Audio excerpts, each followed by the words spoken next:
Welcome back to the channel, everyone. Today, we're diving into a brand new shockwave in Fairmont Crest where even a single glass of water can become a death sentence. Tomas has been secretly watching Hayley for days, and what he uncovered isn't just betrayal.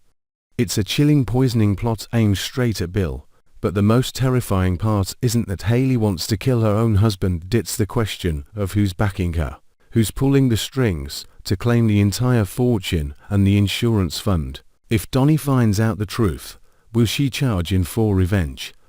Or will her rage turn everything into an irreversible tragedy? Don't take your eyes off this video, because what's about to be exposed could rip the Dupree family apart in a single night. Tomas began his investigation out of duty, and not because he wanted to be some kind of hero for the Dupree family, but because he couldn't stand the feeling that everything inside this house was rotting from the inside out. There were days when he stood in the long hallway of the mansion, watching the warm golden light spill over expensive paintings and antique vases, and it felt like he was living inside a luxurious museum built to hide the corpse of the truth.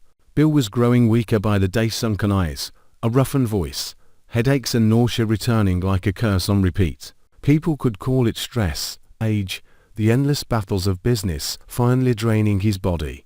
But Tomas couldn't. He saw something else, a pattern, a terrifying consistency, as if Bill's decline was being programmed day by day, dose by dose, step by careful step, and every time Bill tried to push through, every time he wanted to return to the desk, to bring up his will and the control of his fortune, Hayley appeared with that overly gentle smile, with a glass of water, a vitamin, and sweet words of care that somehow felt ice cold against the skin.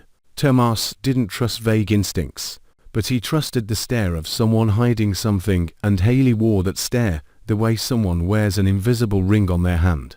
Tomas's first motive was almost embarrassingly petty and selfish. He hated the way Hayley blew into this family like a strange wind sudden, with no clear roots yet somehow made everything revolve around her. He hated that Bill, a man who once made all of Fairmont Crest tread carefully, had become soft and vulnerable in front of a woman who seemed harmless. He hated how the atmosphere in the house had shifted, how the sharp click of Hayley's heels sometimes sounded like a hammer sealing a coffin over an empire. And Tomas hated himself to hated that his suspicion began as something small and mean, but then the pieces he noticed fit too well, too perfectly, too cleanly to be coincidence. He watched Hayley like a hunter, patient, silent, refusing to let emotion blow his focus. Tomas didn't touch Bill's phone. He understood the risks, and he didn't want to turn himself into the kind of criminal he was trying to expose. Instead, he took the long way around. He observed Hayley's routine, memorized her irregularities, the times she left the house at strange hours and came back glowing with satisfaction, the long calls that ended instantly the second someone entered the room, like reflex, the receipts for supplements, health boosts, and packets of herbs delivered under someone else's name. Tomas began following every tiny trail. He was picking strands of hair off the floor, and the more he picked up, the more he felt his fingers brushing the edge of a trap far larger than anything he'd imagined. The real shock arrived one evening, when Bill suffered a wave of pain, so sharp he had to grip the wall just to stay upright. Hayley appeared almost immediately, calm in a way that made no sense, like she'd known the exact moment it would happen. She handed Bill a glass of water and tried to press a pill into his palm, a flicker of nervousness hidden beneath her soft expression. Bill drank, then staggered, and Hayley stayed so close like she was checking the effect of whatever she'd just slipped into him. Tomas stood behind them in the shadows, watching, and it felt like someone was squeezing the air out of his stomach. It wasn't suspicion anymore, it was a violent certainty, like a curtain had been ripped back to reveal DK sitting right in the center of the feast. That night, Tomas waited until Hayley left the room and Bill fell into a heavy, drugged sleep. He wasn't easily shaken, but his hands still felt cold when he opened the small trash bin inside Hayley's private bathroom. He found a tiny glass jar tossed away in a hurry, the label peeled halfway off, with a thin residue of fine powder still clinging to the inside. He wore gloves, careful as if he were holding proof of murder itself. The nausea that rose in his throat wasn't because of the powder, it was because it existed in this house, inside the space people still called family. Tomas took photos, documented everything, and pocketed the sample. He knew he had stepped into a war where one wrong move could get him crushed. But the second shock was even more brutal. Tomas found a discreet way to have the powder analyzed through an old contact in the medical world, and when the results came back, it was like ice water poured straight down his spine.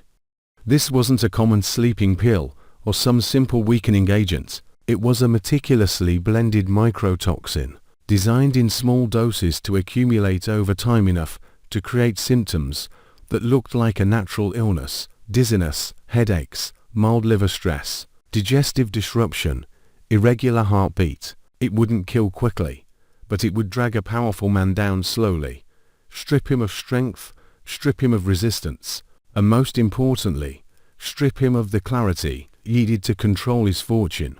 Tomas sat completely still for a long time, the anger inside him not exploding like fire, but spreading like acid, quiet, corrosive, relentless. This wasn't impulsive. This was a plan, a long plan, calculated, built with a kind of coldness that no longer felt human. And Tomas couldn't stop thinking about the worst question of all. Was Hayley doing this alone? Or was there another hand behind her? Someone backing her, guiding her, financing her, or an ally who wanted the same outcome? In Bill's world, money never belonged to just one person. Bill had too many enemies, too many people he'd destroyed, too many deals signed in blood and betrayal. If Hayley was the one holding the knife, then who was sharpening it for her? Tomas couldn't ignore the insurance fund, the legal loopholes that favored a natural decline, the scenarios where all it took was one doctor's signature and everything could move forward smoothly, quietly, like a gentle nod. And if Bill died, Hayley would become the grieving widow, pitied, protected, and suddenly in control. She could collect the insurance money, seize the shares, twist the inheritance, and build the perfect image of a broken-hearted victim. The thought disgusted Tomas, but he also saw how terrifyingly realistic it was. Hayley didn't just want money. She wanted power, and that power would become permanent if Bill disappeared. Tomas felt his anger transforming into fear, not fear of Hayley herself, but fear of the truth he understood too well. Anyone who chooses to kill slowly is someone willing to go all the way to the end. Tomas faced a decision that felt heavy enough to break bone. Who could he tell? He could go to the police, but he knew that without undeniable evidence, Hayley would walk free. And if Hayley walked free, the next person to die might be Bill, or Tomas himself. He could tell Donnie, but Donnie was a storm of emotion, and a storm blowing in the wrong direction could destroy everything. Donnie would tear into Hayley with pure hatred, crushing the delicate structure of the investigation, forcing Hayley to become cautious, erase her tracks, disappear behind a new mask.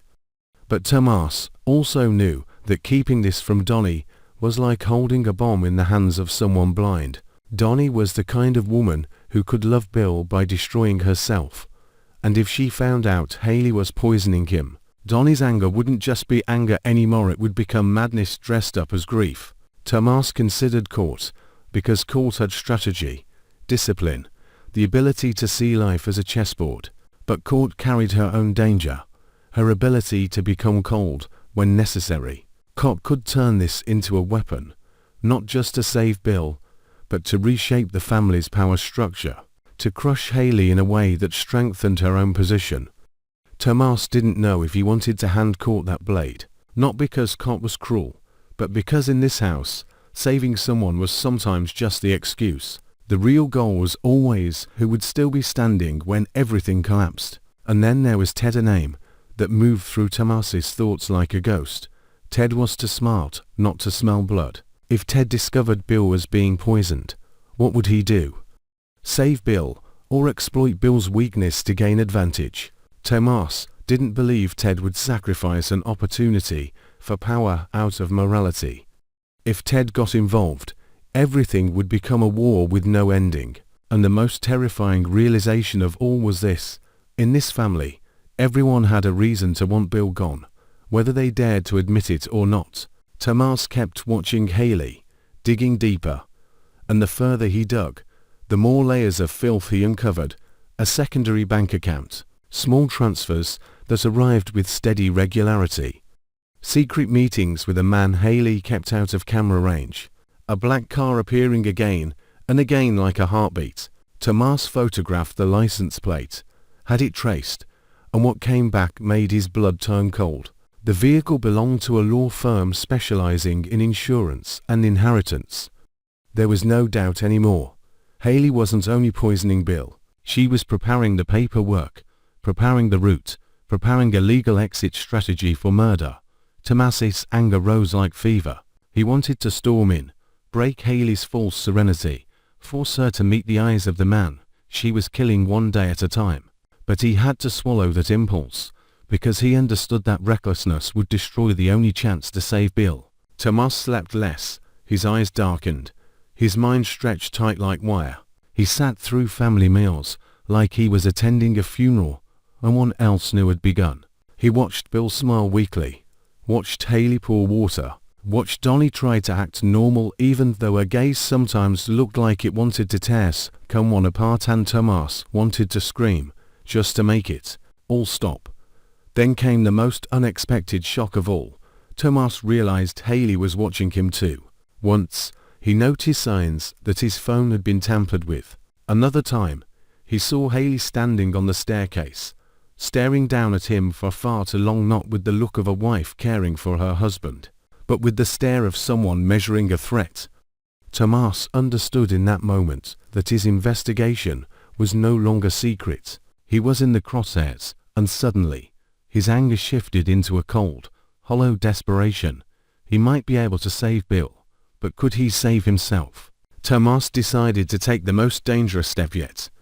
He found a moment when Hayley slipped, and he switched Bill's glass of water. He didn't need deep analysis, just a quick test, a direct confirmation.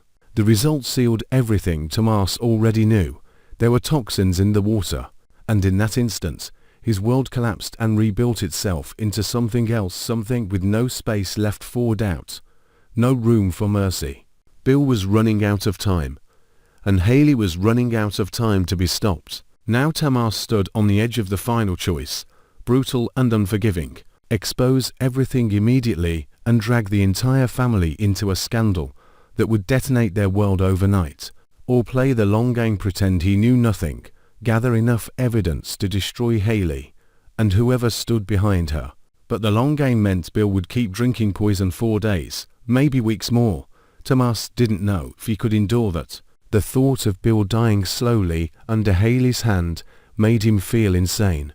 But the thought of Hayley escaping justice and some unseen puppet master still pulling strings was even worse. And what about Donnie? Tomas imagined the moment she learned the truth. Donnie wouldn't cry like an ordinary woman. Donnie would burn. Loss and betrayal would turn her into a fire that devoured everything, including herself. Donnie might attack Hayley like someone ready to kill. And then Hayley would become exactly what she planned to be, the perfect victim. Cott would calculate. Nicole would be dragged into a moral storm. Ted would smell opportunity, and the Dupree family would stop being a family at all. It would become open warfare, where whoever survived would be crowned the winner. Tomas finally understood the most painful truth. Saving Bill wasn't just saving one man, it was saving a pillar. And if that pillar fell, the whole house would collapse, burying everyone under the rubble of what had been hidden. But maybe the house had been decaying for years. Maybe collapse was inevitable, and Hayley was simply the match. Tomas stood in the dark, watching Hayley glide through the hallway like a confident queen, and he felt his anger harden into a vow. He would not let Bill die in silence. He would not let Hayley turn crime into pity and sympathy. But the more determined he became, the more he realized he was driving himself into a place with no way back, a place where one wrong step would cost him everything. And when he looked at Bill sleeping, drained and weakened, as if something was stealing life from him drop by drop, Tomas felt more than rage.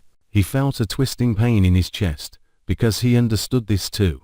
Whether he won or lost, this family would never return to what it was.